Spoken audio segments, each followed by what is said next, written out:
And hello, everyone. Welcome back to the April and Mae Podcast. Yay! Hey, everybody. Hi, everyone. Hope you guys had an amazing week. Today, our topic will be about the power of mastering yourself. The power of mastering yourself. You know, last week we spoke about discovering ourselves. Yes. But after discovery, then now, here's the thing. It's time to start mastering what we have discovered. Whether we discover some good things or whether we discover some bad things, it's time to start mastering our lives.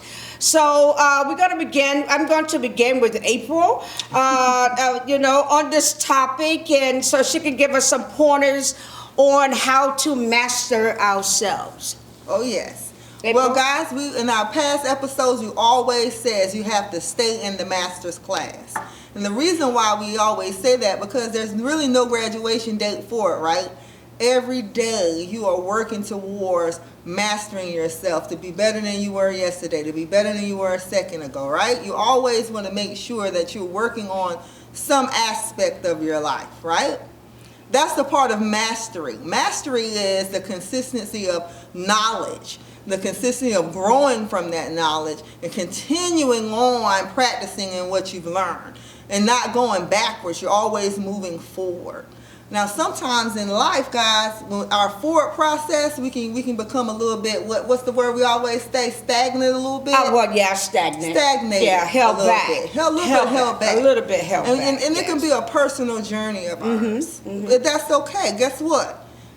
A quick pause, hey, there's nothing wrong with that. But you have to remember that you got to continue, even if it's at a snail pace, to keep going. You got to continue to believe that, hey, I may be moving like a snail, but I'm still going to get there. That's the mastery of it. That's the blessing in it. That's the grace for yourself in it. That's the faith in it.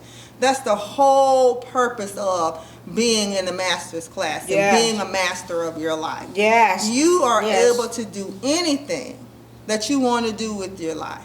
You just have to believe that you're going to get there and know that you're going to get there. And even if it's sight unseen, I'd rather have a sight unseen than not have no vision or no sight at all. Absolutely. Am I right? Yes, absolutely. Of course, when you're mastering yourself, like my co-host April here was just saying, you have to stay in the master's class in order to master yourself. And once you figure out the definition, really, the definition for mastering yourself.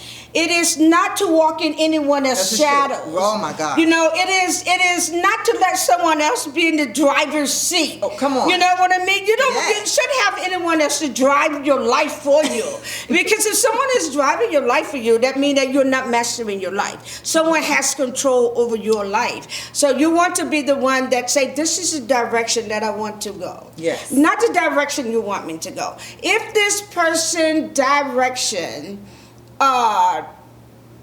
that's what's the word? Coincides with your life, then we can follow this road together to see where the journey takes us. But if it doesn't, then at some point you gotta say, let me out.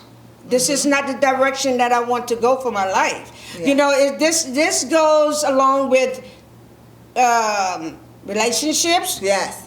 Business-wise, spiritual-wise, family, just the whole emotional realm of it. This is how we master our life. And we're not going to master everything overnight. No. You're going to work with one thing at a time. You're going to write down the pros and we're going to write down the cons. Some of the cons we're going to have to go through with. But then there is some cons that we don't have to go through with. That's it.